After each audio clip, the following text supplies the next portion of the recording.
다음 주 주요 일정과 이슈, 또 증시 영향까지 짚어보는 경제 뷰포인트 시간입니다. 오늘도 증권부 정경준 기자, 정치경제부 지수희 기자와 함께하겠습니다. 어서 오세요. 안녕하세요. 네, 오늘은 바로 또 주제로 들어가 보도록 할 텐데요. 다음 주 있을 주요 일정 또 자세하게 이야기를 나눠보겠습니다. 자, 첫 번째 소식은 가계대출과 관련한 소식 준비해 주셨죠? 네, 맞습니다. 최근 가계대출과 관련된 수치가 나올 때마다 사상 최초 또는 사상 최고 이런 단어가 따라붙을 정도로 그 증가 속도가 좀 심각한데요. 네. 오는 18일 한국은행이 시중에 통화가 얼마나 풀렸는지 알 수 있는 1월 통화 및 유동성 자료를 발표합니다. 여기에도 이 가계대출이 얼마나 늘었는지를 알 수 있는 자료가 나와서 주목해 볼 필요가 있는데요. 지난해 영끌 또 비투로 부동산과 주식의 투자 자금이 좀 늘면서 사상 최초로 가계빚이 1,700조 원을 넘어섰습니다. 네. 1월에도 이 증가세가 이어졌을 것으로 예상됩니다. 얼마 전 전해진 바로는 2월 기준으로 가계대출이 1,000조 원을 돌파했다. 이것 역시 사상 최초다. 이런 얘기들이 전해졌는데 이제 말씀해 주신 거 들어보면 지난해 1,700조 원이라면 이 수치에 좀 괴리가 있는데요. 네, 맞습니다. 이게 한국은행이 발표한 지난해 가계빚 1,700조에는요. 대출뿐만 아니라 신용카드를 사용한 이후에 아직 지불하지 않은 금액, 판매 신용도 포함되어 있습니다. 네. 가계대출만 두고 보면 1,630조 2천억 원인데요. 며칠 전 발표된 가계빚 1,000조 돌파는 은행권에만 포함된 수치여서 이 괴리가 좀 있는 겁니다. 실제로 은행권 1,000조 돌파 때도 좀 심각하다라는 얘기가 있었는데 이보다는 빚이 더 많은 겁니다. 이번에 한국은행이 발표한 수치는 은행 외에도 저축은행 같은 제2금융권도 포함될 예정이어서 1,000조보다 더 높은 수치가 나올 것으로 예상됩니다. 알겠습니다. 자, 일단 저축은행 이용자들 포함이다라고 한다면 코로나 타격을 받은 자영업자들도 여기에 다수 포함이 됐을 것 같은데 이번에도 이 사상 최초라는 수식어가 붙게 될 가능성이 높은 상황인데 맞습니다. 정부에서는 이런 심각성을 어느 정도 인지하고 있죠? 네, 문제는 이 가계대출 증가세가 더 이어질 것이라는 건데요. 어제 한국은행이 국회에 제출하는 통화신용정책 보고서에 따르면 최근에 주택 거래 현황이나 또 코로나19 자금 수요, 개인의 차입 투자 등으로 대출 증가세는 앞으로도 더 이어질 것이다라고 하면서 네. 금융 불균형 누적에 대한 위험도 더 커지고 있다라고 전망을 했습니다. 때문에 정부가 이달 안에 가계대출 관리 방안에 대해서 발표를 할 예정인데요. 총부채 원리금 상환 비율을 강화하는 내용이 담길 것으로 예상이 되고 있어서 이게 소급 적용이 되지가 않습니다. 그래서 네. 미리 좀 대출을 땡겨 놓으려는 분들이 많기 때문에 네네. 증가폭이 더 앞으로 커질 것으로 예상됩니다. 알겠습니다. 자, 여기에 또 최근 심상치 않은 게 우리나라 3년물 국채금리입니다. 특히나 이번 달 들어서 좀 크게 움직이는 모습을 보여주고 있는데 이게 가계부채 문제와 맞물린다라고 한다면 또 시장에 또 영향이 없을 것 같진 않아요. 네, 맞습니다. 이 가계부채 급증과 맞물려서요. 최근 국고채 3년물이죠. 3년물 금리가 이달 들어서 이제 큰 폭으로 뛰고 있는데요. 네. 3월 9일 기준이죠. 3월 9일 기준으로 연 1.21%인데 제가 방금 전에 오늘 마감된 걸 보니까 한 1.22%까지 올라왔더라고요. 네. 이렇게 가파른 상승세를 보이고 있는데 이 장기물 금리와 함께 단기물 금리까지 이렇게 같이 뛰는 그런 양상을 보이고 있습니다. 국고채 3년물 금리가 왜 중요하냐면요. 이런 것들은 이제 그 코픽스라든지 은행채 금리와 이렇게 연동되는 모습을 보이거든요. 근데 코픽스라든지 은행채 같은 경우는 바로 가계대출, 대출금리 산정할 때 그 기준이 또 됩니다. 이러다 네. 보니까 아무래도 국고채 금리 3년, 이 단기물이 뛰면 그만큼 가계부채, 빚부담도 그만큼 늘어날 수 있다. 이런 측면에서 이제 우려가 되는 거고요. 네. 이런 말씀들 하십니다. 예전에 비해서 대출 금리가 낮은데 뭘 그렇게 우려할 필요가 있냐 하는데요. 과거와 비했을 때 이 대출 총량이 어마어마하게 불어났습니다. 그런 것들 감안했을 때 이자 부담이 만만치 않다. 이런 것들이 이제 실물 경기의 향후 우려감으로 이어질 수 있다. 이렇게 보시는 것 같습니다. 이와 관련해서요. 윤여삼 메리츠증권 연구원의 말을 빌어보자면요. 현재 국내 기준금리가 0.5%인데요. 0.5% 대비했을 때 국고채 3년 금리가 1.2%까지 치고 올라왔다. 네. 이거는 과거 금리 인상 직전에나 볼 수 있는 현상이다. 이렇게 진단을 하고 있습니다. 최근의 단기물의 급등은 기준금리 인상을 반영하고 있다. 이렇게 보시면 될 것 같습니다. 예. 알겠습니다. 자, 일단 현재로서는 좀 정리를 해보면 가계부채 증가세 막기에는 좀 쉽지 않아 보이는 상황이고 정부가 또 이달 안에 대응 방안을 내놓는다고 하니까 잘 살펴보셔야겠습니다.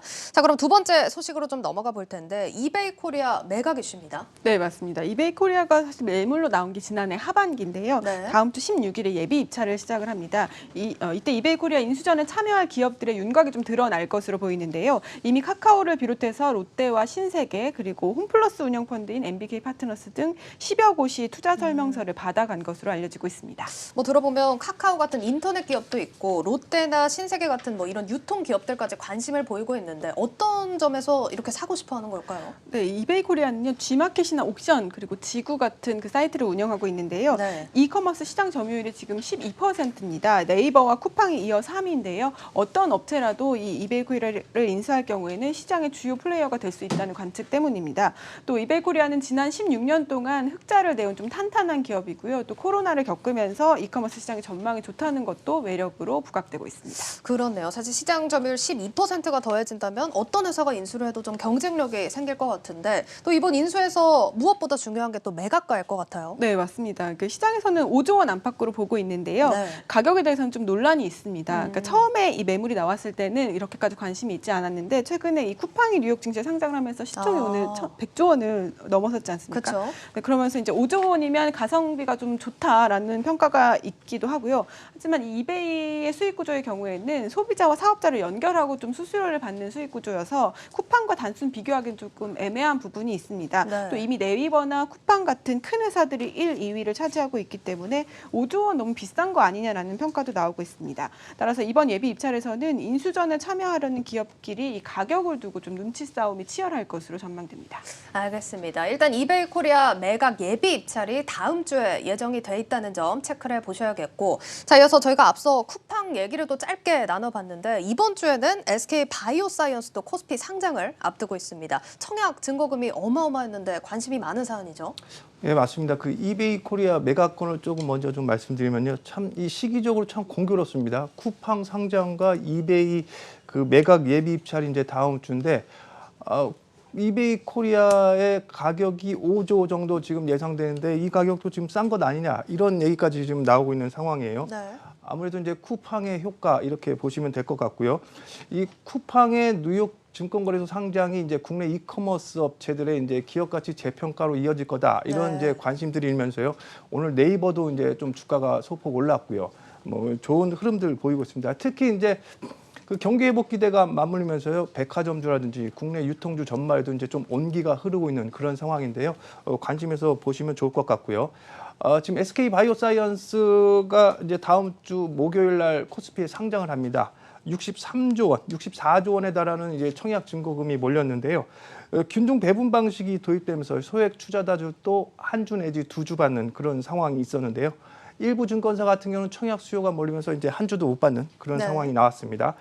근데 이 SK 바이오사이언스도 공교롭게 미국 FOMC가 18일, 우리 시간으로 18일 새벽에 이제 결과가 발표하고 그날 이제 상장하는 상황이거든요. 네. 그래서 이런 것들이 그 증시 흐름에 어떤 도움을 좀 받을지 좀 지켜봐야 될 것 같습니다. 예. 알겠습니다. 자, 그럼 또 다음 주 주요 일정 자세하게 살펴봐야 할 것 같은데 일단 말씀해주신 대로 18일 새벽에 미국 FOMC 회의 결과가 전해지는 거죠? 예, 맞습니다. 이제 FOMC 결과가 나오는데요. 이 FOMC 회의를 기점으로 이제 금리를 둘러싼 시장의 불안감이 수그러들지 더 확대될지 관심 포인트가 되겠고요. 또 중국과 미국의 이제 중국과 미국의 이제 수출입 물가랑 소매 판매 같은 이제 경기 지표도 발표가 됩니다. 미국의 2월 소매 판매 조금 지켜보셔야 될 것 같은데요. 1월 달에 아주 좋았어요. 아주 좋았는데 그걸 이제 작년에 그 9천억 달러 경기 부양책 나온 효과고요. 근데 1월에 기저효과 때문에 2월에는 좀 마이너스 좀 감소하지 않을까 이렇게 이제 시장을 전망하고 있기 때문에 네. 그런 측면에서 보셔야 될 것 같고요. 또 앞서 말씀드린 대로 SK 바이오사이언스가 이제 코스피 시장에 상장하는데요. 상장 이후의 주가 흐름 시장의 예상대로 나올지 관심이겠습니다. 예. 네, 그럼 이제 FOMC 회의부터 또 자세하게 얘기를 나눠볼 텐데 지금 이제 시장 관심이 연준에서 시장 금리 또는 인플레이션에 대한 우려, 좀 이 부분에 대한 언급이 나오냐 여기에 좀 시선이 쏠려 있는데 전망은 지금 어떻게 제시가 되고 있습니까?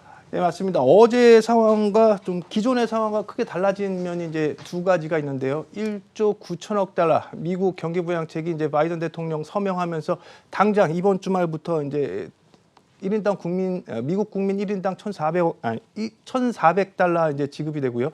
실업급여도 이제 6월 달까지 이제 연장해서 지급되는 상황이 됐고요. 또 하나 주목해서 보셔야 될 건데 유럽 중앙은행이죠. ECB가 채권 시장의 개입을 이제 공식화했습니다.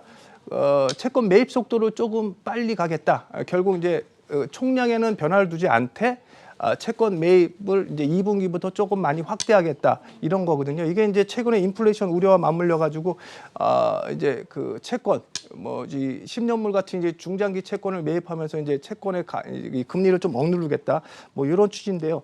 이런 것들이 이제 미 연준이 어떻게 이런 것들을 지금 본 상황에서 어떻게 대응할지 이게 이제 최고의 관심사가 되겠습니다. 일단 1조 9천억 달러 경기 부양책이 집행되니까요. 미 연준의 향후 경제 전망이라든지 성장률 전망 좀 달라질 것 같고요. 이와 맞물려서 이제 향후에 이제 물가 경로, 기존의 스탠스와 어떻게 좀 달라질 건지 이런 것들이 시장의 포인트가 되지 않을까 이렇게 생각이 되고요. 네. 한 말씀 더 드리면 제 개인적인 생각으로는 연준이 크게 어떤 기존의 스탠스와 달라진 모습을 내비치지는 않을 것 같습니다. 않을 것 같은데요. 만약에 이 국채 금리가 미 10년물 국채 금리가 지속적으로 상승하는 추세를 보인다 그러면 그때는 시장이 연준이 대응할 카드가 있겠다. 뭐 이런 정도 선에서 마무리되지 않을까 이렇게 이제 예상이 되고 있습니다. 이럴 경우 이제 실망 매물도 나올 가능성이 있는데요. 그런 측면 좀 주시해서 보시면 될 것 같습니다. 예. 네, 일단 부양책이 시행이 된 만큼 연준에서 제시할 향후 경기 전망 그리고 정책에 시선이 쏠리고 있는 상황인데 경기는 또 경기대로 회복세를 보여주다 보니까 시장에서는 또다시 위기설도 나오는 것 같습니다. 일단 4월에서 6월 이 사이를 좀 분수령으로 보는 것 같던데요. 네, 맞습니다. 아무래도 이 기간이 이 기저 효과가 본격적으로 반영되는 시점이기 때문에 이제 이런 우려감이 나오는 것 같은데요. 지난해 이 시기를 이제 지난해로 이렇게 옮겨서 보면 지난해 이제 팬데믹 이후에 주가 급락하고요. 유가는 사상 유례 없는 이제 마이너스 유가까지 이제 보여주는 상황인데 이런 것들이 작년과 비교해서 기저 효과로 봤을 때 이제 급등하는 상황이 벌어지면서요. 아무래도 인플레이션 압력이 커질 수밖에 없다. 이런 측면에서 봤을 때 4월에서 6월 사이가 조금 위기가 오는 거 아니냐 이런 측면이 이제 분석들이 있는 게 사실이고요. 네. 또 최근에 미국 국채 금리의 급등 원인을 좀 봤더니 경기 회복에 대한 기대감에 따라서 국채 금리가 올라가는 측면도 있지만 최근에 그 재정 정책, 확장적인 재정 정책을 통해서 이 채권 시장의 물량이 엄청나게 풀리면서 그 측면이 미 국채 금리를 끌어올리고 있다. 네. 이런 측면이 지금 분석이 더 강하거든요. 그런 측면에서 봤을 때 바이든 1조 9천억 달러 부양책이 이제 통과됐고 본격적으로 이제 국채를 발행할 텐데 그 시점이 이제 4월, 6월이고요. 또 이제 추가적으로 바이든이 이제 3조 원 규모의 인플레 부양책까지 이제 나올 경우 이 국채 물량 압력은 더 심하다. 이런 측면에서 이제 위기감이 나오는 것 같습니다. 네, 알겠습니다. 오늘은 여기까지 듣도록 하겠습니다. 증권부 정경준 기자, 정치경제부 지수희 기자였습니다. 고맙습니다.